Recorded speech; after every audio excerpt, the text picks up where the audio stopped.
बिस्मिल्लाहिर्रहमानिर्रहीम, अस्सलाम वालेकुम। सोशल मीडिया के थ्रू आप लोग देख भी रहे हैं, हल्का PB4 के गुमशुदा MPA करण अनवर साहब आजकल मुख्तलिफ स्कीमों का इफ्तिताह करते हुए संग बुनियाद रखते हुए नजर आ रहे हैं। तो इस सिलसिले में बहुत से लोगों ने पूछा कि ये जो स्कीमें थी ये तो मुस्लिम लीग नून के दौर में हमजा शहबाज शीख साहब के दौर में चौधरी शेरी साहब ने मंजूर करवाई हैं। तो मैंने कहा कि इनको थोड़ा सा एंजॉय कर लेने दें, ढोल ढमका कर लेने दें, इफ्तिताह खेल लेने दें, तो उसके बाद मैं सारे फैक्ट एंड फिगर लेके आप लोगों के सामने आ जाऊंगा। और वैसे भी इनकी फिर खुशियां मान पड़ जानी है। और दूसरी बात यह कि इनको वैसे भी शौक है दूसरों की मनसूबों पर तख्तियां लगाने का। खुद तो इनसे काम हुआ कोई नहीं है, 4 सालों में कोई काम मुकम्मल करवाया कोई नहीं है, तो फिर दूसरों की स्कीमों पे जाके इन्होंने तख्तियां लगानी है। अपनी स्कीम होगी तो तख्ती लगाएंगे। इस सिलसिले में आपके सामने ही है, ऐसी कई मिसालें मैं पहले भी कई दफा जिक्र कर चुका हूँ। सोडा डैम पे इन्होंने जाकर तख्ती लगा दी, मुकम्मल मनसूबे पे, अराजी सेंटर पे लगा दी, स्टेडियम पे लगा दी, रेस्ट 1122 की बिल्डिंग पे लगा दी। और जो कि अवामी फलाई काम थे, उस वक्त साकिब नसार साहब साबिक चीफ जस्टिस साकिब नसार साहब ने काम रोक देने की वजह से पूरे पाकिस्तान में उन्होंने रोक दिए थे। तो उस वजह से जो काम पेंडिंग रह गए थे अवामी काम, तो उन्होंने आके इनको चलाने की बजाय जिनके फंड्स अवेलेबल थे वो काम भी इन्होंने रोक दिए। खोड़ का पानी का बड़ा मसला था, तो वो नौबजादा चौधरी शेर अली साहब ने अपने टाइम में खोड़ के पानी के मसले के हल के लिए, वाटर सप्लाई के लिए 10 करोड़ की खतीर रकम मंजूर करवाई थी। और ये ADB की स्कीमें हैं सारी, इन्होंने बंद कर दी। उसके बाद खोड़ कंपनी से लेकर कोट मलियार तक रोड बन रहा था, ADB की स्कीम थी, इन्होंने बंद करवा दी। अच्छा, उसके बाद गली जगीर से लेकर चक्री इंटरचेंज तक रोड बन रहा था और ADB की स्कीम थी, फंड्स अवेलेबल थे, इन्होंने बंद कर दिया। रतड़िया रोड पे जो लोग सफर करते हैं वो जानते हैं कि रतड़िया रोड सारा बना हुआ है, सेंटर में आके पुल बनने थे और पुल के पिलर खड़े थे, लेकिन वो अभी तक मुकम्मल नहीं हो सके। एक स्कीम उन्होंने उठाई है ADB की, जो कि इनकी अपनी मतलब की थी कि उन्होंने लाहौर जाना था और रास्ते में इनको ये नजदीक पड़ता था रास्ता, वो थी गंडाकास की स्कीम इन्होंने उठाई। ADB की स्कीम थी, ऑनगोइंग स्कीम थी, फंड्स अवेलेबल थे, लेकिन 4 साल गुजरने के बावजूद आज भी वो स्कीम मुकम्मल नहीं हो सकी।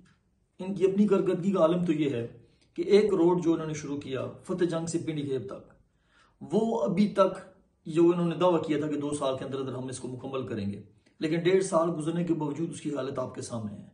और जो लोग उस पर सफर कर रहे हैं उनको अंदाजा है वो कितनी मुश्किल से सफर करते हैं उस रोड पे। और वो जो उस पर मटीरियल इस्तेमाल किया जा रहा है और जिस तरीके से वो बनाया जा रहा है, जिन ठेकेदारों के पास वो ठेका है उस रोड का, वो भी किसी से ढकी छुपी बात नहीं है कि वो किस तरह से किस तरीके से काम कर रहे हैं। और फिर ये खुद मुख्तलिफ जगहों पे बताते हुए नजर आते थे कि मेरे पास जितना फंड था वो मैंने रोड की मद में दे दिया है। तो फिर अगर जो आपने जितना फंड था आपने रोड की मद में दे दिया है, तो उसके बाद फिर ये नई स्कीमों पे इफ्तिताह और ये तरक्याती मंसूबे और ये संग बुनियाद कहाँ से आ गए इतनी जल्दी, आपके पास कैसे फंड दे दिए गए आपको।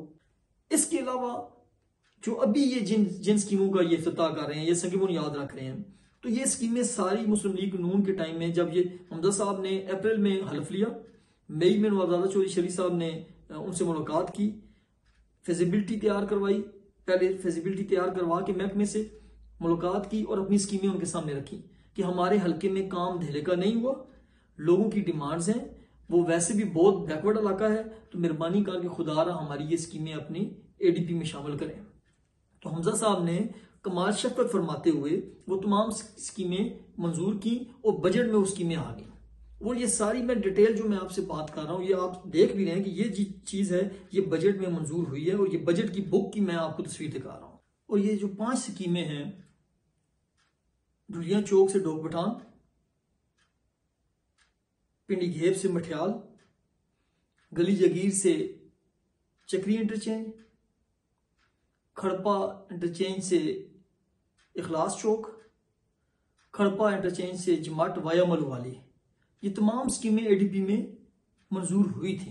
ये ADB की स्कीमें हैं। इसके अलावा करोड़ों रुपए के फंड्स जो कि चौधरी शेरी साहब और मलिक सुहेल साहब लेके आए थे, जिनकी फिजिबिलिटी अटक में बन चुकी थी, ट्रेंडिंग प्रोसेस जारी था, वो स्कीमें भी मैं आपको बता रहा हूँ, वो स्कीमें भी मैंने लिस्ट जारी कर दी है, जाके आप बेशक अटक से पता कर सकते हैं। वो 50-50 करोड़ रुपया उन स्कीमों का, वो जो पेंडिंग थी, जो नहीं बन सकी, उन स्कीमों की पैसा किधर इस्तेमाल किया गया, क्योंकि वो भी तो यहाँ पे इनके पास ब्लॉक एलोकेशन में पड़ा हुआ था। इसके अलावा मैं कर्नल साहब से ये कहूंगा कि कर्नल साहब खुदारा अवामी कामों पर तवज्जो दें, तख्तियां लगानों पर, दूसरों के मंसूबों पर तख्तियां लगाने पर तवज्जो न दें। आपसे तो पिछले 5 साल में महकमा माल के वजीर होते हुए भी तहसीलदार पिंडी खेब में नहीं लगाया जा सका। अभी मेरी नजरों से खबर गुजरी कुछ दिन पहले, जिसमें आप फरमा रहे थे कि बोर्ड ऑफ मेंबर SNBR साहब से मेरी बात हो गई है कि जल्द वो तहसीलदार पिंडी खेब में लगा देंगे। तो पहली तो बात समझ नहीं आती, ये बात समझ नहीं आती कि पिंडी खेब में तहसीलदार आना क्यों नहीं चाहता। या आपके होते हुए नहीं आना चाहता, या कोई और वजह है, या आप लगवा नहीं सकते। उसके अलावा आपसे महकमा माल का वजीर होने के बावजूद आपसे महकमा माल का दफ्तर तक नहीं बन सका। 4 साल ये भी आपने गुजार दिए हैं, अभी भी 1 साल रहता है। खुदारा उस तरफ भी तवज्जो दें, लोगों के कामों पे तवज्जो दें, फलाई कामों पे तवज्जो दें। ये तख्तियां दूसरों के मंसूबे चोरी करने पर तवज्जो न दें। जिस तरह 2018 में इलेक्शन चोरी करके आप आए थे, इस तरह दूसरों के मंसूबों पर डाके मत डालें।